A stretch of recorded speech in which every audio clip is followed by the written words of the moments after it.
We're very lucky. We have two excellent speakers.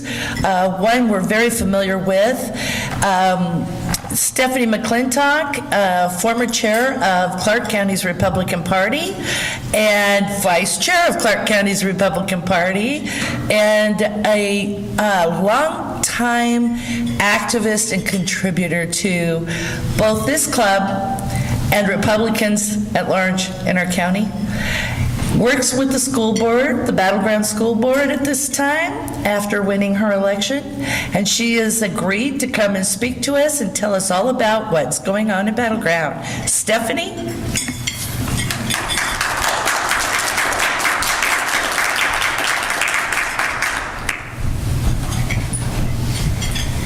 Thank you, Carolyn. That was nice. It's good to see a lot of you guys. I haven't seen you in a while. Well, I'm getting to the mic, sweetheart. Oh, am I not close enough? Is that better? Mm-hmm. You don't have my outdoor voice. So, I was saying it was good to be here and see you guys. I haven't seen you in a while. Some friendly faces. Carolyn, thank you for the nice introduction.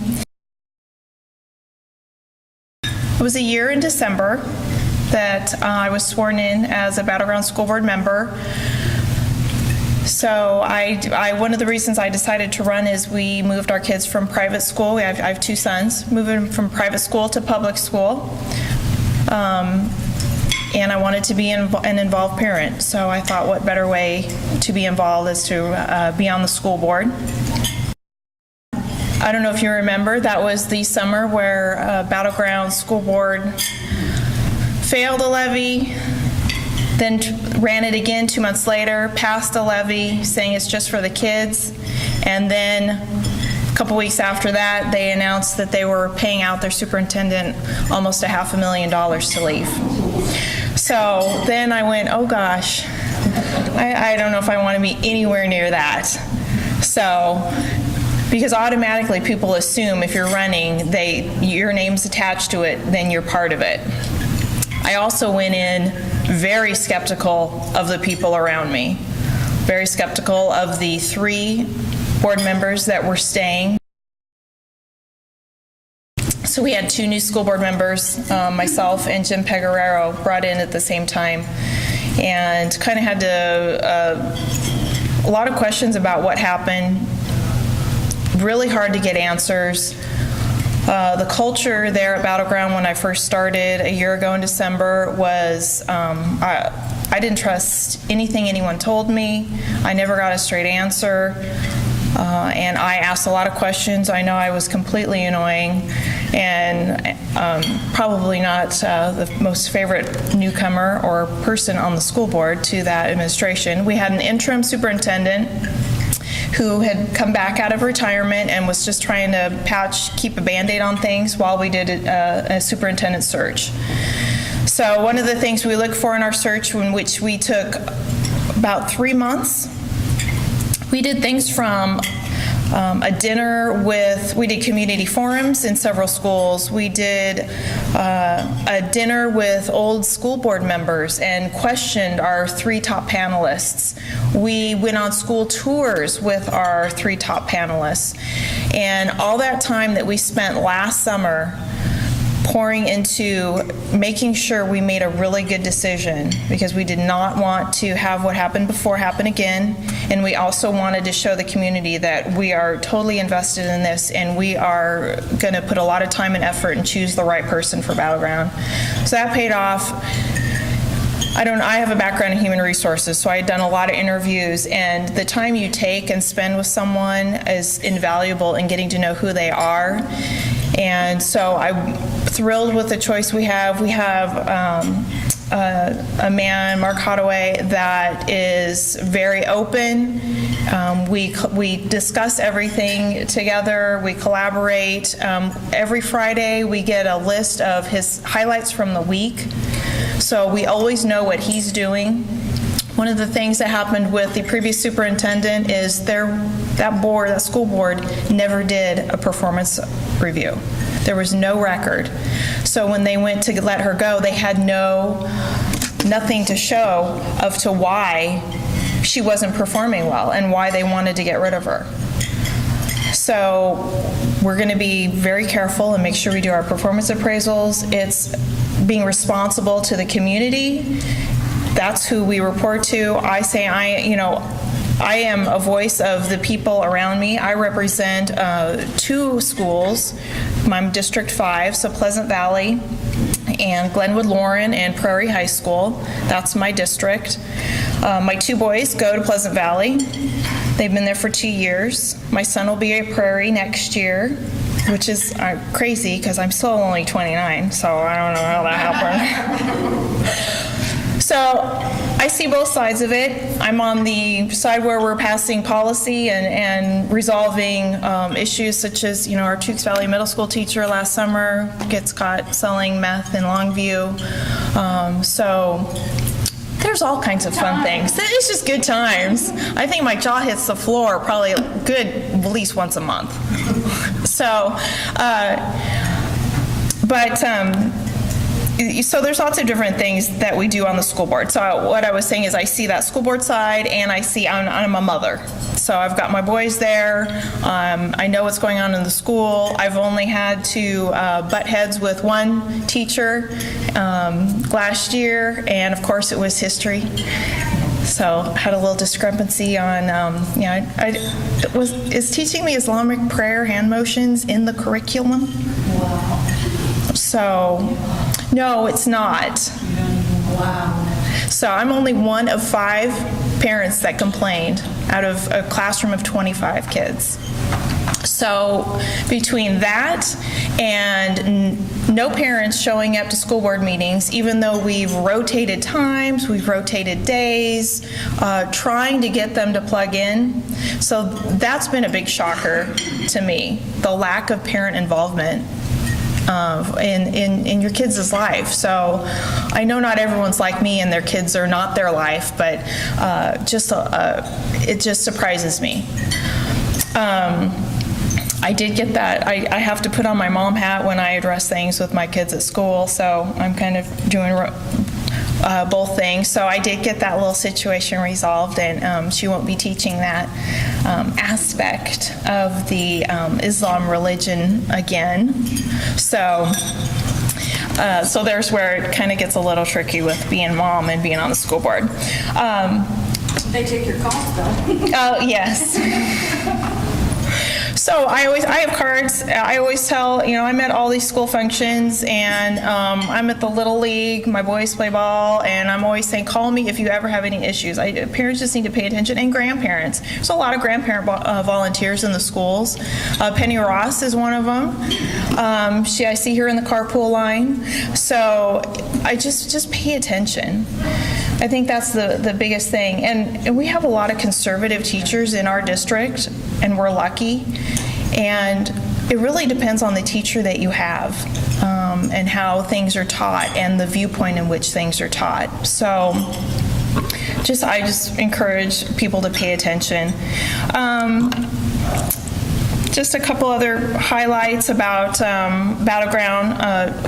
Michael's going to talk a little bit more about legislative issues. This first year on the board, I just wanted to immerse myself in what's going on in Battleground School District. So that was my goal the first year, is just to become a little more knowledgeable on specifics of Battleground.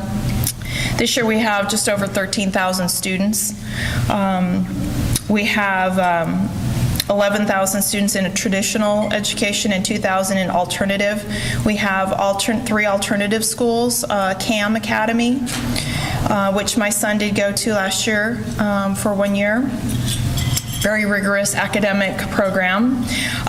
We also have River Homelink, which is a homeschooling, which we took a tour over there, and it's surprising to see it's a River Homelink for homeschoolers, but there are actual classes that you can have your kids. If you don't want to teach math, you can have them go to a math class, but teach everything else at home.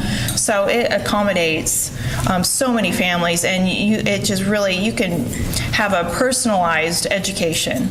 So I think that's a really great thing that our district has. And then we have Summit View, and it's for kids that are struggling in high school, not coming to school, maybe can't handle a traditional school, being there at 8:30 and staying at school and going to your classes. So we have an alternative to that, which has been a really good success. In fact, we're bursting at the seams at that campus. So we're bursting at the seams at several campuses.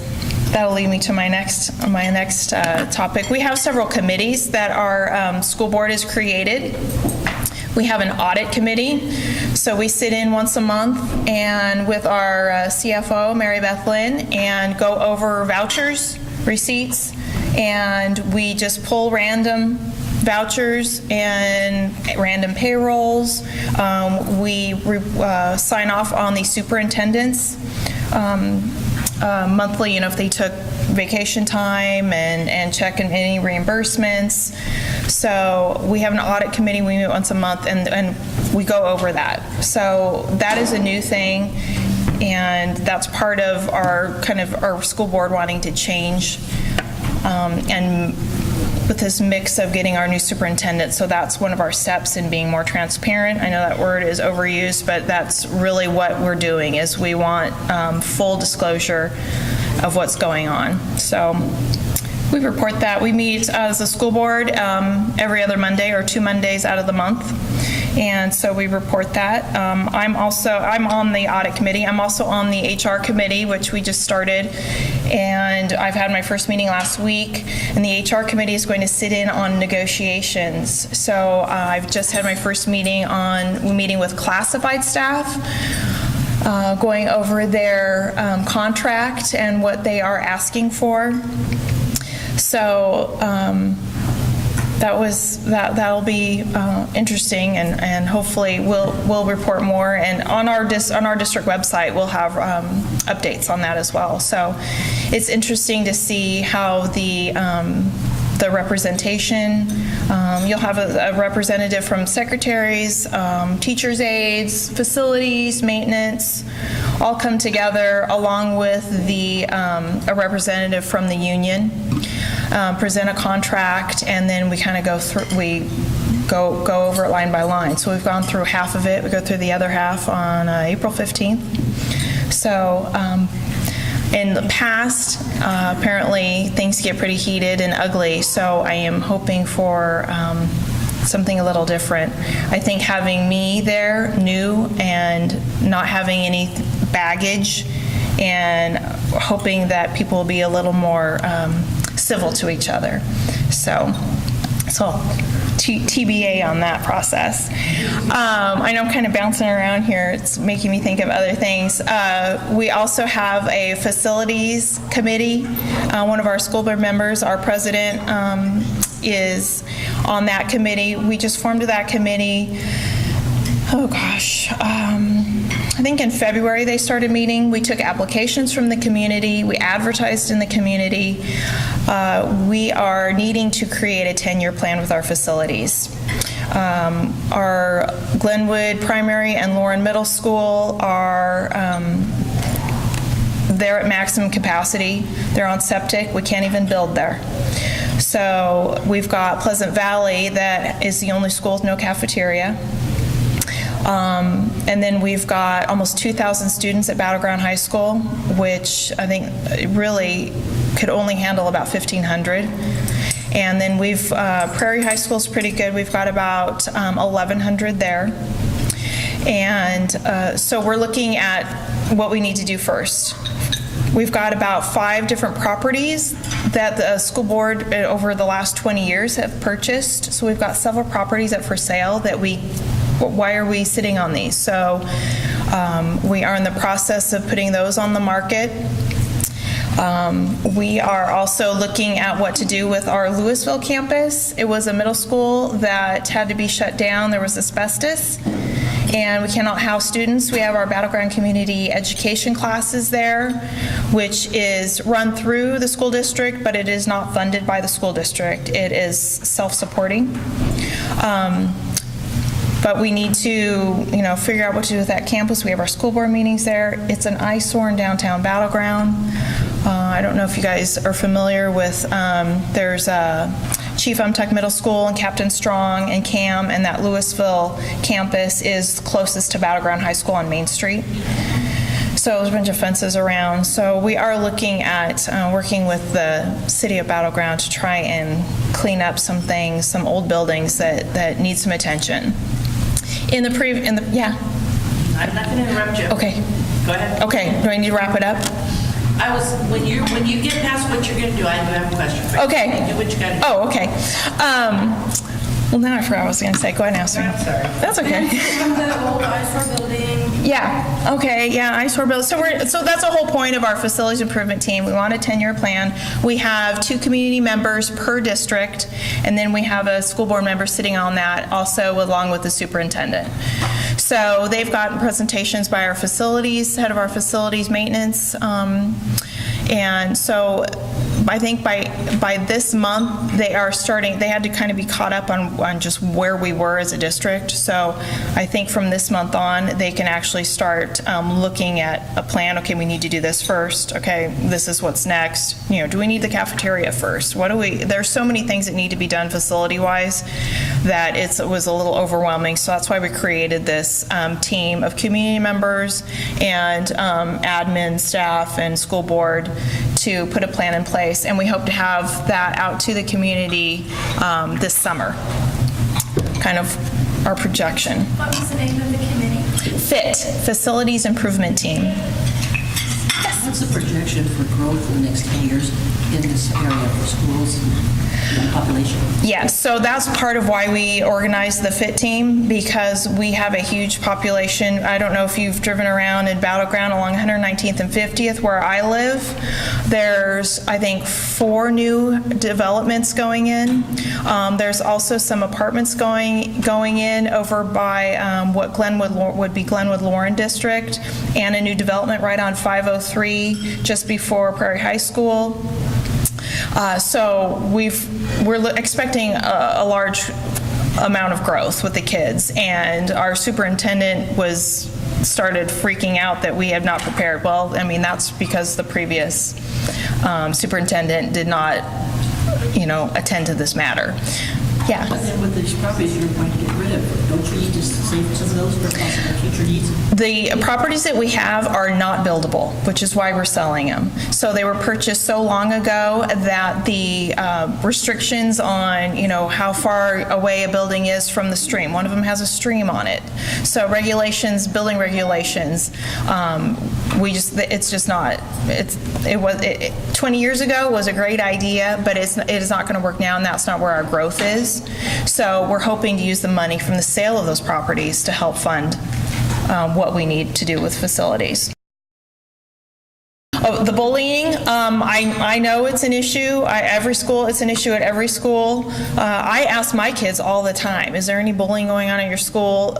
Neither one of them have seen it at Pleasant Valley.